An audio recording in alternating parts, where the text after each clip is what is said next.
Well,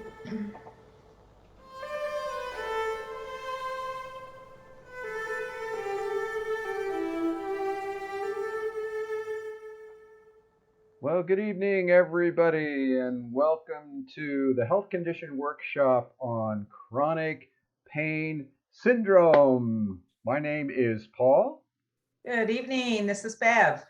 and we have our special guest today, Eileen Webster, who is going to present all about pain. And right in Eileen's MO, we've got all kinds of good information here tonight. So You do. So just so you know, you can download the workbook after Eileen's talked for about 20 minutes or so. We'll teach the points. Bev will teach the points. You can download the workbook, justtouch.com/workbook. We've posted that on the Facebook and YouTube comment section. If you have any questions for Eileen throughout her talk, just jot them down in the comment section and we'll try to pass them on to her. But I'm sure she'll answer everything quite well. You ready, Eileen? Yep. Take it away. Alrighty. Thanks, everybody. Thanks for joining us tonight.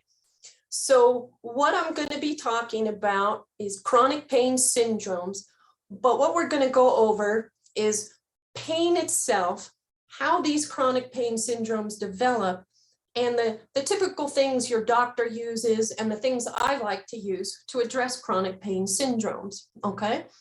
So the first place to begin is just understanding what pain is, okay? So pain isn't really what you think it is, okay? Pain actually isn't pain until it reaches your brain.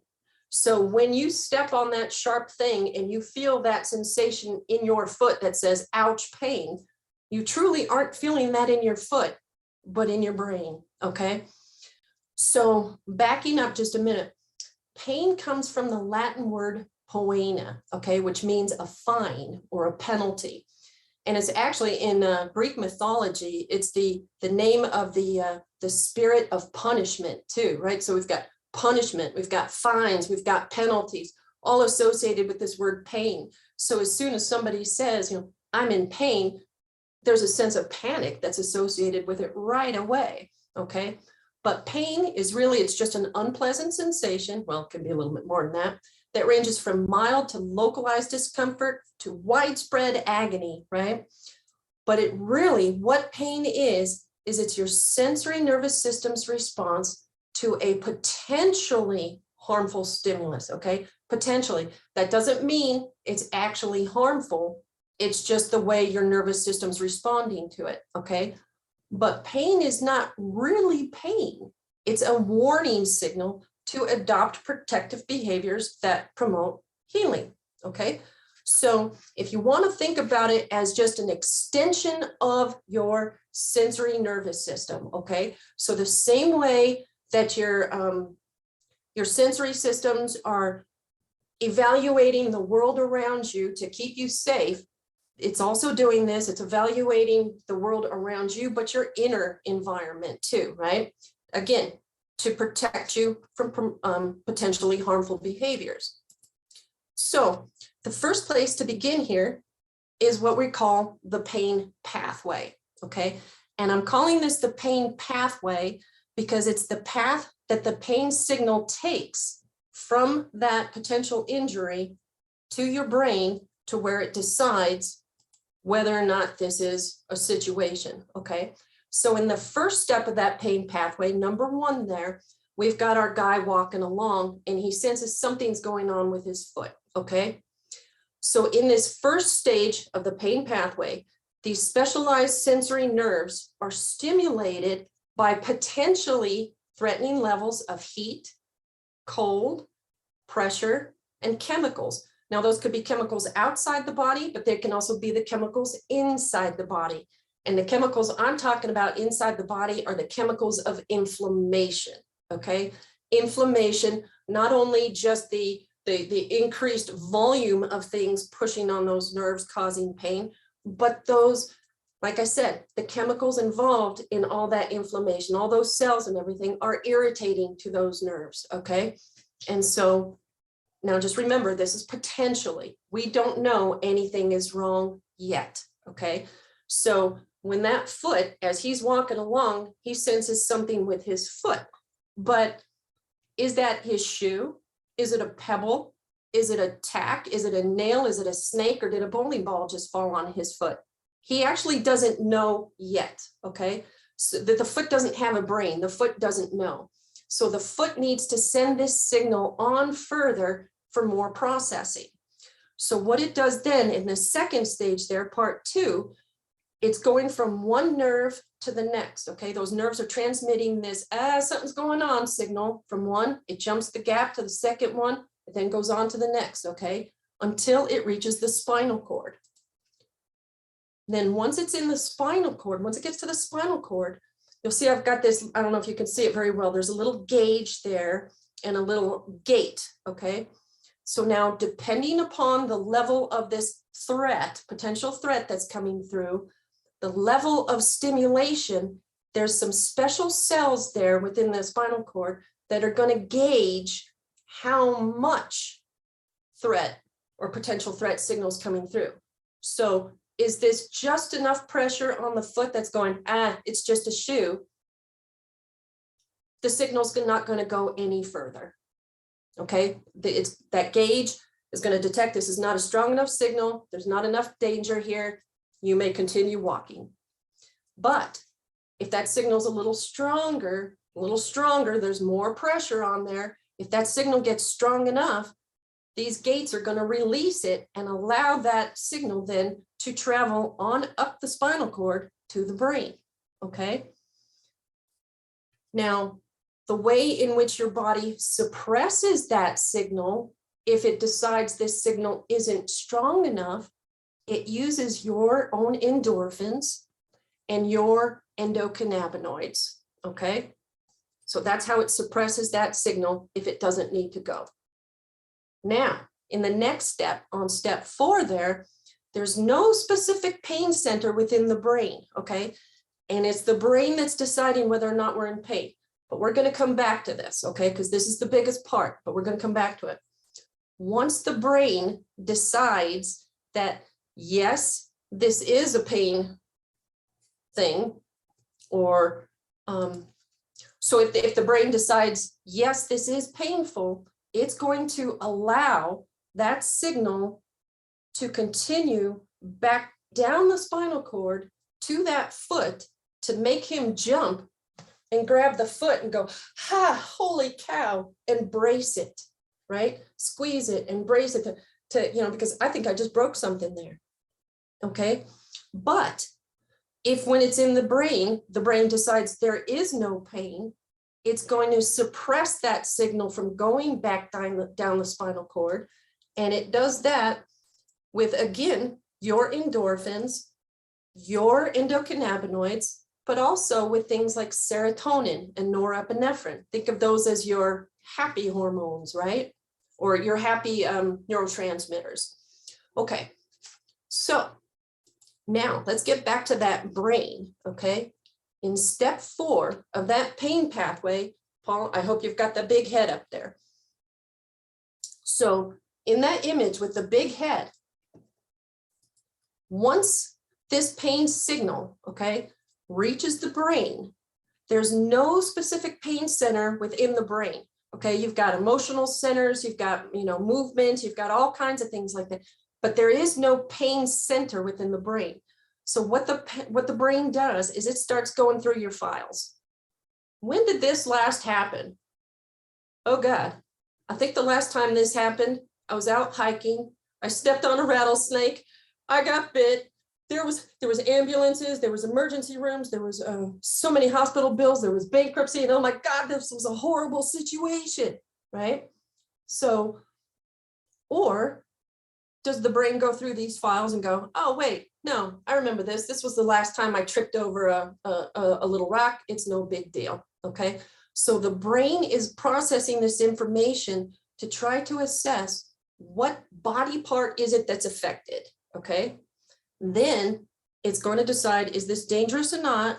Again, through these past experiences, the emotional state in which it occurred, and the context in which it occurred, okay? So what I want you to think about in that situation is think about two little kids, okay? Let's say they're twin little boys. One's having a good day, the other's having a bad day.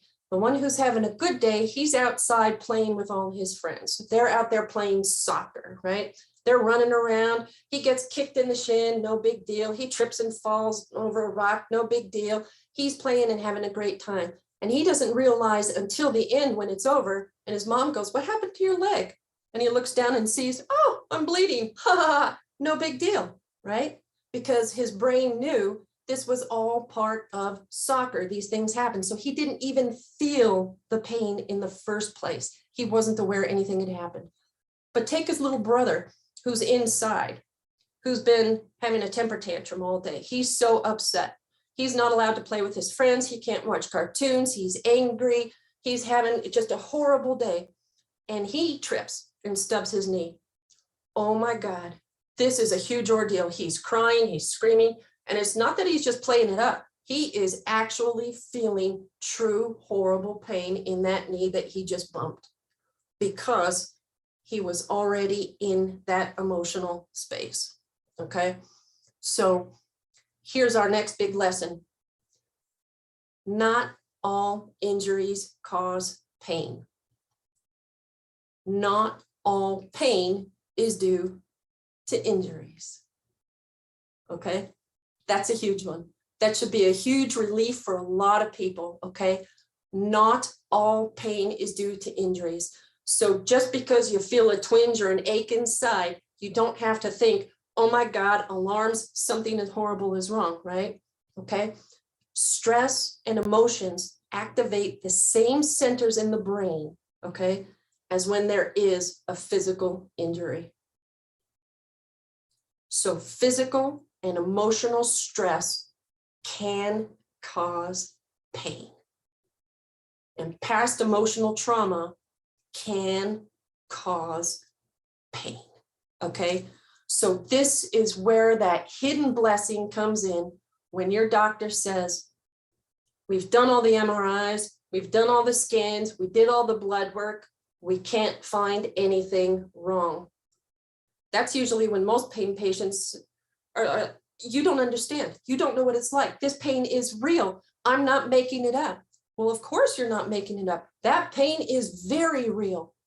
But there's hope for you in that you don't have to have surgery to have it repaired, or that this may not be a lifelong thing. While you've been in pain for a while, it may not have to be a lifelong thing if there's not something that we need to repair, okay? So how does, oopsie, sorry, had a little computer glitch there. Okay, so this whole crazy process of your brain sending this signal up, processing it, deciding whether or not it's pain, and sending it back down happens within just a microsecond, right? This happens so quickly. This is not a conscious thought because you don't have time to be standing there while, while the nail's impinging or, is impaling you, or while the rattlesnake is biting you. You've got to pull that hand away from the stove. You've got to do what you're supposed to do to protect it, right? And it needs to be done quickly. So you are not responsible for this pain, okay? It's subconscious. And there is a way we can start turning this pain down, okay? So now, how does pain become chronic? And how do we develop these chronic pain syndromes? So in this next slide, you'll notice that we've gone from this little green pain pathway, right, that it takes to get from A to B. We have now gone to a super highway, okay? This is now, rather than the pain pathway, it's the pain interstate, okay? So how does this happen? Well, the first one I want to talk about is hyperaesthesia. Okay, so this is just an abnormal increase in sensitivity to pain. So I'm going to hold my finger up. I've got a really swollen arthritic finger here. Okay, so hyperaesthesia, if you want to think of this finger, yeah, of course, that knuckle is sore. All right, and it's been sore for a while. So it's getting really sensitive to being sore, okay? And then as this continues, this process just continues because I'm not addressing what's going on here, we can start developing allodynia. And allodynia is when you develop pain due to a stimulus that doesn't normally cause pain, okay? A good example would be a sunburn, inflammation, or trauma, okay? So again, this finger, if I'm at the stage of allodynia, now I can't touch, okay? Well, even though the damage is within the joint, just touching that finger, is so sensitive, but there shouldn't be anything wrong with my skin there, but I'm feeling it because that knuckle has gotten so sensitive, right? Then as this process continues to wind up because I'm not addressing this, I'm not taking care of it, hyperalgesia can develop, right? And this is when there's a chronic increase in pain response produced by a stimulus that normally does provoke pain, okay? So if you want to think of, again, okay, and we can break that down into primary and secondary hyperalgesia. Primary is when the pain threshold is decreased in just that injured tissue, okay? So now, not only is it sensitive to touch, but all it takes is just a bump, and the whole finger hurts, okay? So I have a decreased pain threshold. Just squeezing my fingertips shouldn't hurt, but it does now because this is spreading, okay? Secondary, it's now going up into these surrounding tissues. So now my whole hand is hurting. This pain syndrome is spreading, okay? So now you can see this spring of pain is getting more tightly wound. And then we can develop peripheral sensitization, and that's hypersensitivity of the nerves in the tissue. So now it's gone just from the injured site to now these nerves are angry.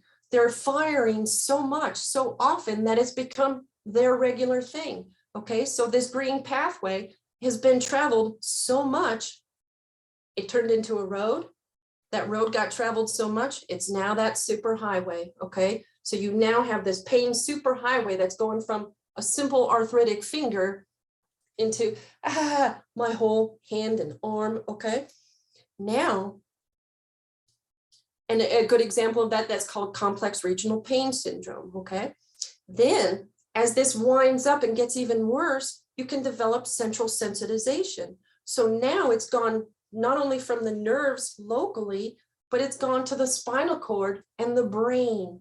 And all of these nerves are so tightly wound up and they're on that pain highway. So now all it takes is just blow the air by and holy God, that hurts. And not only does my hand hurt, but my stomach hurts. And now I've got a headache and my jaw hurts and everything hurts, okay?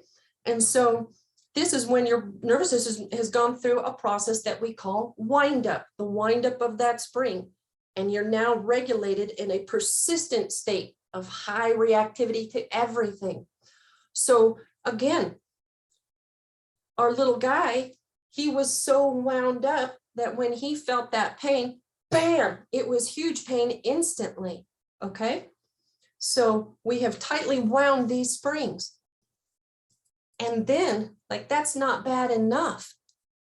We move along further and we turn up the volume knob on this. How? Well, you're already in pain, right? And then you can't sleep because you're in so much pain. And because you can't sleep and you can't heal, that next morning you wake up, you have no energy, you can't do anything, you feel like heck. So what do? You go and you drink a bunch of coffee, you eat some quick energy food, some carbs, whatever, to like give you some oomph to get going, right? But this is all just wearing on you. The pain, I can't sleep, I can't do anything. So now the anxiety and the depression come in. Well, wait a minute. Wasn't that part of how this kind of started getting tightly wound in the first place? And now it's getting worse. So wait a minute, the more I hurt, then the worse I'm going to hurt. So then I'm going to hurt more. And it just keeps getting worse and worse, right? And then here's two wonderful, great things I'm just going to throw in there for you to make you feel even better about it. using pain relievers too often for your headaches or migraines can actually cause a boomerang effect called a rebound headache. And chronic opioid therapy can contribute to the wind-up process and significantly increase the chances of developing pain sensitization disorders, okay? So opioids are designed to be used in the short run to stop, to just throw up a block to the pain, okay? But if you're using them constantly, not only do you become tolerant to them and you need a higher dose, but that higher dose, well, we're making you more sensitive to the pain. So now you're having more pain. So now you need a higher dose, but now you're getting tolerant to it. So you need a higher dose, but now you're in more pain. And you see how this cycle just gets out of control.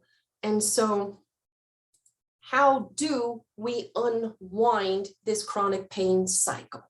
Okay, well, the reason I told you this step by step, 1, 2, 3, 4, 5, how this pain pathway goes along is because it's important for you to identify where exactly in that pathway things have gone haywire for you so that you can unwind it properly, okay?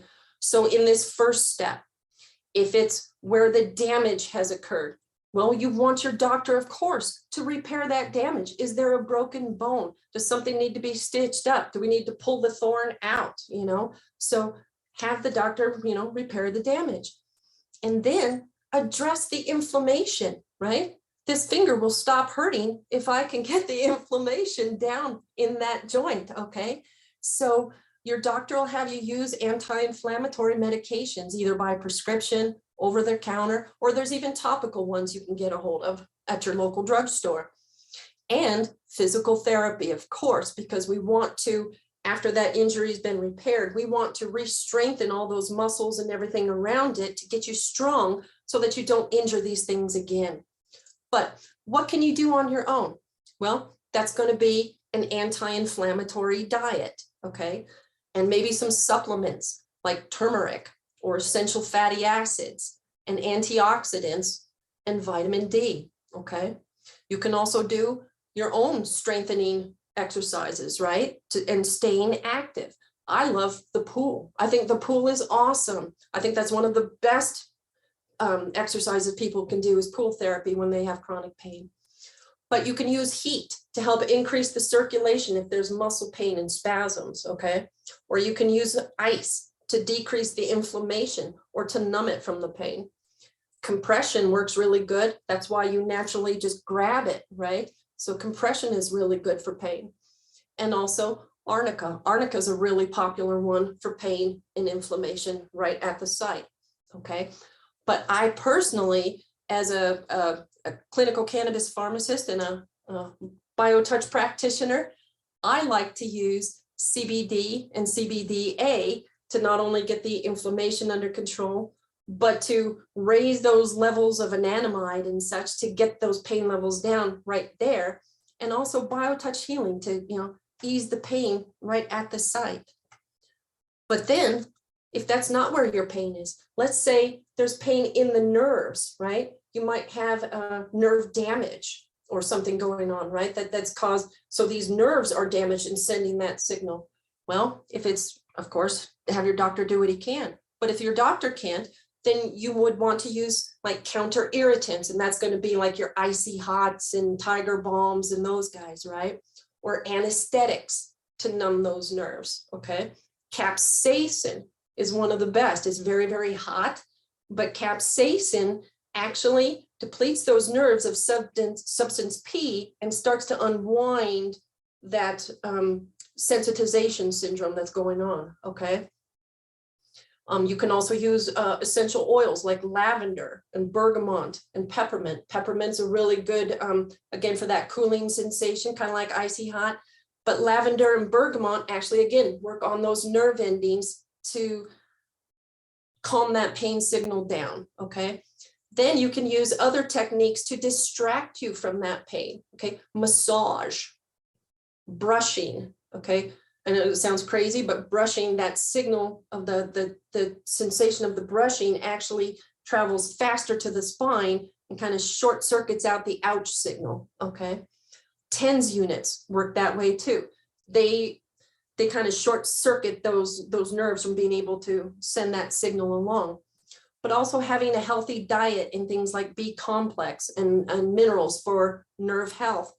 But a big one here is going to be magnesium. The research they've found on magnesium is just magical on how it can plug those nerves and start to unwind them from being so sensitive, okay? And again, me as the cannabis pharmacist and biotoucher, I'm all about biotouch on those nerves, and then using, again, CBD, CBDA, and I like to use THC for those nerves too, okay? But then, if it's in the spine, okay, we've got issues in the spine, of course. That's where your doctor needs to come in to, repair that damage. This is where they give you opioids. This is also where acetaminophen will work to help slow that signal from going up the spine, but also keeping your spine in good, healthy shape through chiropractic and osteopathic manipulations will help.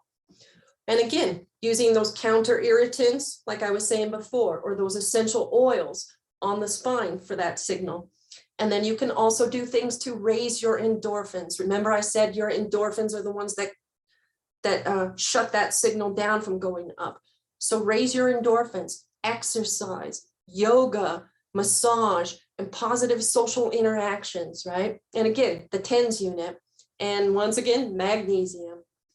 And then me, as the cannabis pharmacist, again, when I'm working with the spine there, I like to use CBD, CBDA, THC, THCA, or CBG. It all depends upon the patient. And then also, of course, biotouch healing. Notice how it works everywhere. That's why I like it. And then on the brain, this is the big part. This is where all of this decision is going on. Repair the damage. And I'm not talking with the surgeon now. I'm talking about seeking counseling, like cognitive behavioral therapy or whatever type of counseling works the best for you, okay? You need to go in there and resolve those traumas, okay? Resolve the depression, resolve the anxiety, okay? And it's here where, again, your doctor might give you opioids, but that's not helping. Anxiolytics, which are anti-anxiety drugs, antidepressants, and maybe a sleep aid to help you sleep a little better.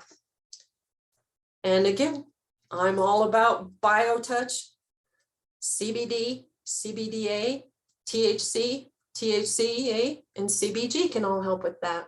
But again, it depends upon the person, okay? Then, then in the last part, or excuse me, as far as what you can do for unwinding in the brain, meditation, mindfulness. You can take supplements like magnesium, like I was saying, magnesium again, to help unwind those nerves from the chronic pain syndrome. But magnesium is also very calming and helps you sleep too. L-theanine, lavender and bergamot again, chamomile, melatonin, and do things again to raise those endorphins. I keep punching this one at you.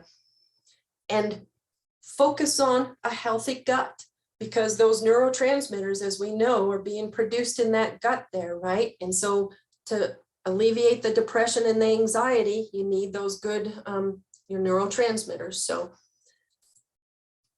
and then in our final stage here of that spine coming down, it's all these same things. Your doctor wants to load you with opioids, acetaminophen, antidepressants, and things like gabapentin to stop that signal from going down.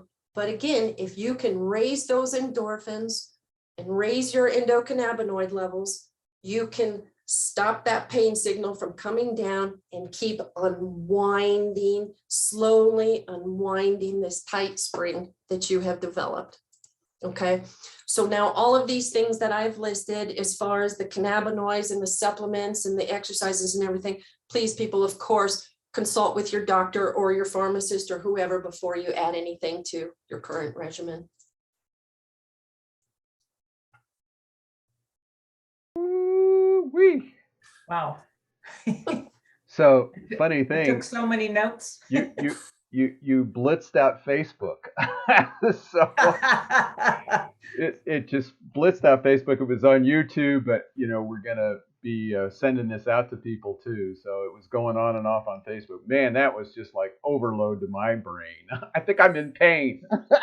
You know what though? I got to tell you, it all made sense, Eileen. Yeah. That, I mean, it just put it all together for me. And I'm looking at my notes going, Biotouch. Oh yeah, Biotouch. And by the way, I thank you. I take magnesium with B6. I have for years, and vitamin D3. And so thank you. You affirmed some things for me.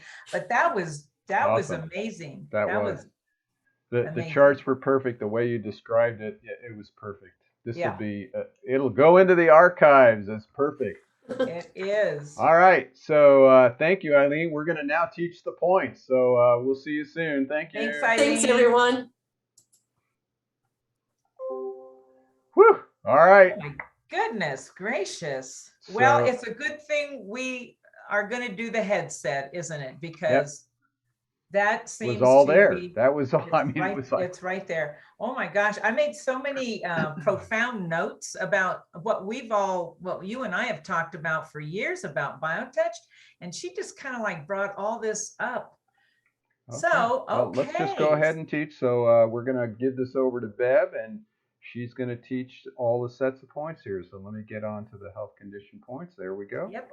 Okay. So I'm really happy for those of us who have joined us tonight. And if this is your first time with us, we do have a health condition workshop, workbook. Yes, we do have a workshop, health condition workbook that we put out with the basic sets of points that we feel are going to address whatever this specific condition is that we're doing the workshop on.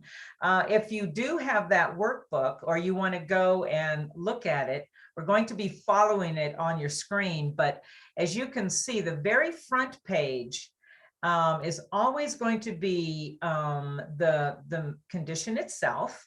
And then a really wonderful breakdown with some information, the causes and some of the things that you can do, and just gives you some great information right off the top. And we thank our scribe, Paula Taylor, for doing these for us every month. She's just really doing a great job. So that's the first page. It will just introduce you to whatever it is that the health condition is that you're interested in. So we're going to go to this next page, and it's this page 6. And these are all out of our manual. So this is directly from the Bible of Biotouch. So we're going to, like I said, for those of you who might not be familiar with Biotouch, we're going to do just a quick introduction, just to give you a foundation. As you can see, there's 4 main bullets. But first of all, let me say Biotouch is using the first 2 fingers of your hands to lightly touch another person on the skin, like a butterfly. And that's the definition of Biotouch: one person touching another person lightly on the skin.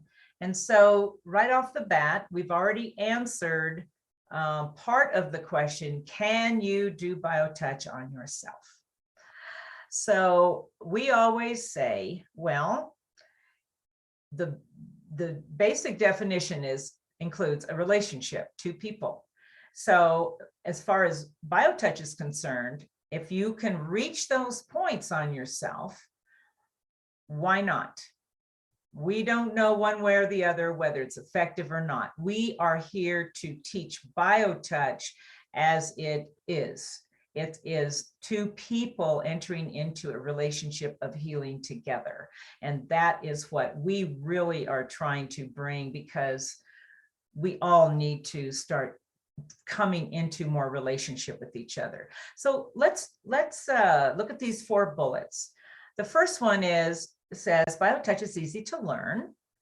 And yes, that's true. Some people might think it's a little over overwhelming. However, it's like anything new. You see something new and you're, but if you really take it apart, even children have learned this and can practice it effectively. This is I think the basis of what we're trying to do. It is getting this into, let's start with the basic family unit, because then we're talking about the whole family of humanity eventually. But let's start with our own families and our own spheres of influence. Our children, Biotouch is just so easy and safe and non-invasive. And this trust and feeling of safety and cared for, well, of course, children are going to learn it very easily and be effective. And that is the beauty of Biotouch. It is definitely meant for every single person. Every single person has it already within themselves to learn Biotouch and to practice Biotouch and be totally effective. So yes, children, we've had children become certified actually. So that's how simple it is. The second bullet, it's a complement to any healthcare program. Not only a complement, but it enhances whatever it is that you want to add to Biotouch. If you're under a doctor's care, if you're on a specific diet, if you're taking prescriptions, if you're whatever you're doing, if you're going to add Biotouch and integrate Biotouch with that, it's just going to be an amazing journey. We always ask and remind you that if you're under a doctor's care, to please, pay attention to that medical practitioner and work with that person. So Biotouch isn't just complementary. It, like I said, it's integrative. You can add it and integrate it into anything, and it is a holistic system. We always say Biotouch addresses the body, nothing else. We don't have to address anything else, just the body. The body knows what to do, and all those parts of ourselves that make up this body are going to eventually, over time, with consistency, are going to respond to this loving touch. That's what we know. The third bullet, it has no levels of ability. Everyone is effective. And that is just the way it is. The first time that you learn Biotouch and you practice it on another person, you are going to be totally effective for that person to address whatever it is that they're asking of you. There's no other than just learning these 17 sets of points. The training, the levels and all of that do not happen with Biotouch. It's immediate. You have a tool to help your loved ones, your family, your friends, your coworkers, stranger on the street, everybody that comes into your sphere of influence, you are going to be able to use Biotouch with and be effective. That's just amazing. The fourth bullet is it requires no special preparation or belief system. So you're not going to have to prepare yourself to withstand somebody's negative energy. Not going to have to prepare a space, with music or lights or whatever it is. The beauty of Biotouch is in the moment. In the moment is where we meet each other. And all of that other superficial stuff means nothing. So whatever your spiritual belief, whatever your religious belief, whatever your political belief, Biotouch honors all of that, all of it. And this is what is so unique about this amazing healthcare modality. It is just amazing. The more that you use Biotouch, the more you're going to fall in love with this modality. So here's the deal. We want you to wash your hands. This is right before you want to do Biotouch with someone. You wash your hands. You're going to use the first two fingers of your two hands. You're going to reach out and touch very lightly on the skin, specific points, and you're going to hold each one of those points for 6 to 8 seconds. And boom, there you go.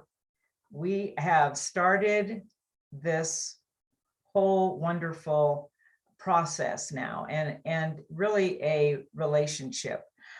So this page, the terms used in this manual,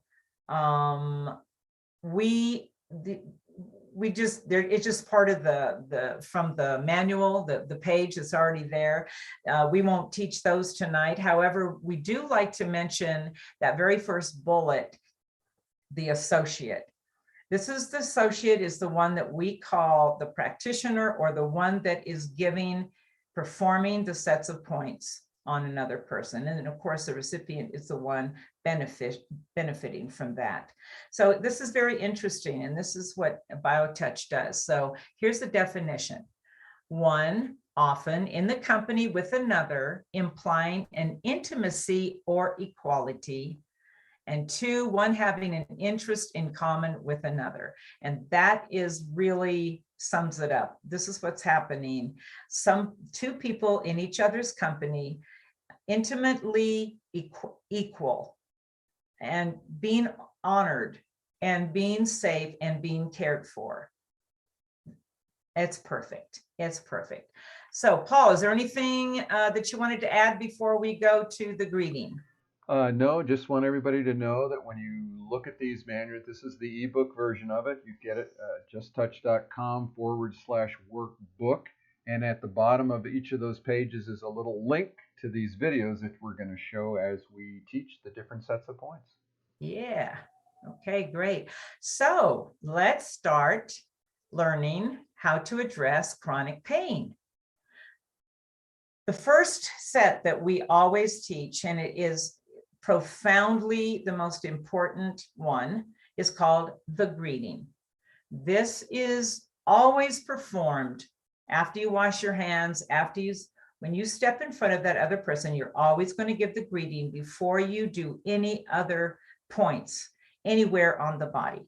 This is what establishes a harmony between the two. So Paul is going to show the video of someone doing the greeting.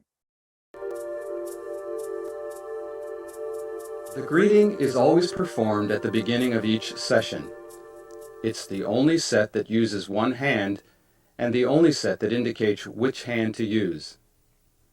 The greeting is performed with the dominant hand. If you are right-handed, use your right hand. If you are left-handed, use your left hand. The greeting is made by touching at point 1, which is in the fleshy area just below the bottom of the breastbone or sternum. Hold this point for 6 to 8 seconds. Then, with the same 2 fingers, touch point 2 on the back. To find point 2, look for the big bone at the base of the neck. From here, move 1 to 1.5 inches to the left. This is point 2. Hold this point for 6 to 8 seconds. More than one associate may work with a recipient provided that all of the associates perform the greeting. If the associate or the recipient leaves the session, or if someone who hasn't done the greeting touches either the recipient or the associate, the greeting must be reestablished. Then the session may proceed from where it was interrupted. Okay. Hey, Paul, would you just kind of go over for everyone how each set is set up in our manual? Yeah, so you'll notice here's one page, which is a drawing of the set of points with the numbers and the hold points of where we are. And on the second page of each of those is a description in words of where those points are, and those words are exactly the same as they are to the video that we're showing here this evening. And again, on each page of this ebook is a link to the video. Yeah, great. You know, it's really, it's amazing because this language in our manual, it helps us to learn where those specific points are on the body. But this is for all of us to be able to explain and to use this language. You can find that point or sets of point on any body, That's the beauty. And you can tell somebody in New York, if you're living in California, over the phone, this language will take them exactly to where they need to touch for that condition. It's amazing. So, okay, let's go to the first set that we are going to teach. This is the metabolism. And the metabolism is, what do you say? It's really, I think, one of the body's best tools, because it helps the body to assimilate what it needs and eliminate what it does not. So let's go ahead, and Paul's going to show us, and you can see someone doing the metabolism. The metabolism set can be used to help the body assimilate what it needs and eliminate what it doesn't need. The metabolism set has 2 steps. Step 1 involves touching points in matching fire along the large muscles on the front of the neck. Points 1 and 1 are located above the collarbone in the soft indentations on both sides of the notch at the top of the breastbone. Points 2 and 2 are halfway up the neck on the front of the large muscles. Points 3 and 3 are at the top of the neck on the front of the large muscles. The second step involves holding a point on the front of the body and touching points next to the spine on the back. Hold point X on the front of the body is on a line directly between where the nipples would be on a youth and is 1 to 2 inches to the left of the breastbone. Another way to find X is 1/3 of the way up the breastbone from greeting point 1 and 1 to 2 inches to the left of the breastbone. The points on the back are located next to the spine, forming a rectangle around the breakover point. The breakover point is where the bottom of the rib cage joins the spine and can be found by imagining a line directly through the body from greeting point 1. To perform step 2, find hold point X on the front of the body and touch points 1 through 4 on the back. Point 1 is approximately 1 to 2 inches up from the breakover point on the left spine muscle. Point 2 is directly across from point 1 on the right spine muscle.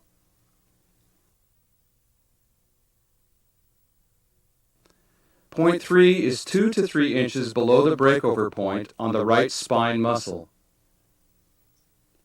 Point 4 is used to address blood sugar problems and is added to the other metabolism points when needed. It is located across from point 3 on the left spine muscle.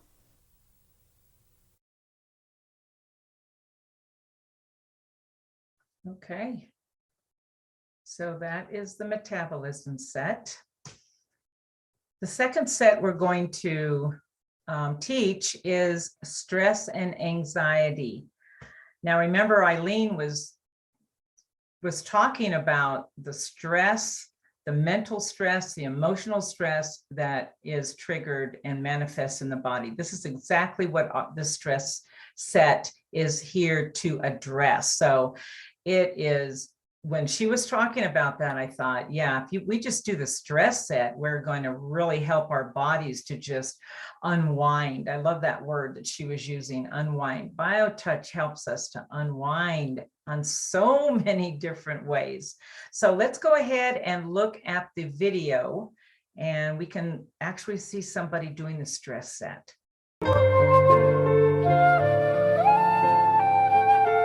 The stress set may be used to address any manifestation of physical, emotional, or mental stress, as well as anxiety and shingles. Hold at X, which is in the fleshy area just below the bottom of the breastbone. It is the same as greeting point 1. Then with the other hand, touch points 1 and 2, which are the same points as in the heart set. These points are found by imagining a line running from the notch at the top of the breastbone to a place on the left breast where the nipple would be on a youth. Divide this imaginary line into thirds.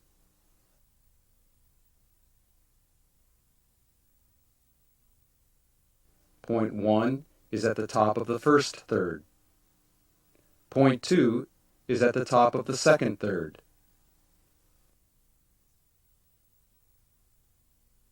These points may be touched repeatedly, and remember to touch each point for at least 6 to 8 seconds. And that's the stress set. Very easy, very simple, very, very helpful. So the last set is the head, last but not least, the head set. 90% of what Eileen was talking about was had to do with what the headset in Biotouch can address. All of those endorphins, releasing that, the pain, I mean, on and on. So this is a really a must set for chronic pain. I had no idea. Thank you, Eileen. So let's go ahead and look at the video and see someone doing the headset. The headset can be used to address conditions related to the brain. There are 4 steps in this set. In step 1, use through fire to touch points A and A. Point A on the back of the head is in the center of the neck at the base of the skull.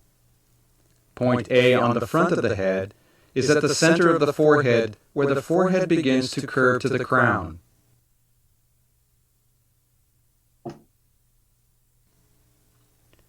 Step 2 is performed in crossfire with the fingers of each hand touching on opposite sides of the head.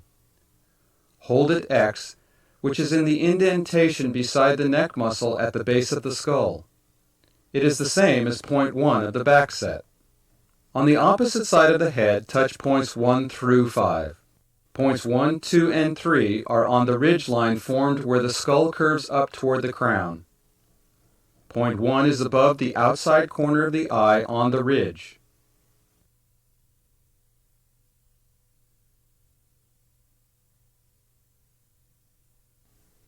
Point 2 is above the front of the ear on the ridge.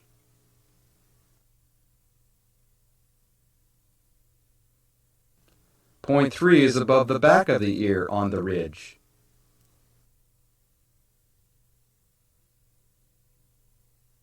To locate point 4, move down the head toward the base of the skull to a horizontal indentation approximately 1/3 of the way down from the top of the ear and 1 to 1.5 inches behind the back edge of the ear.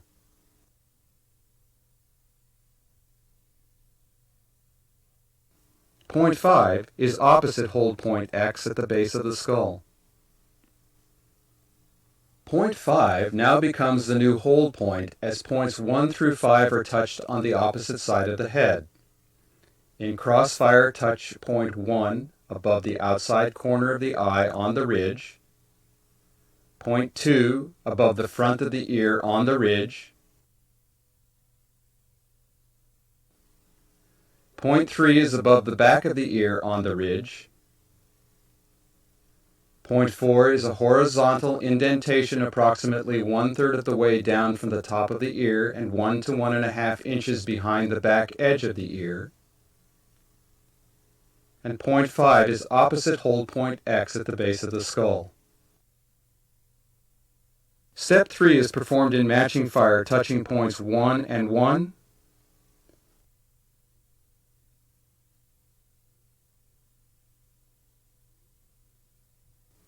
2 and 2,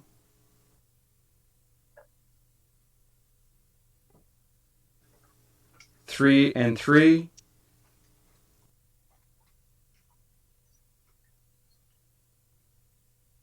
4 and 4,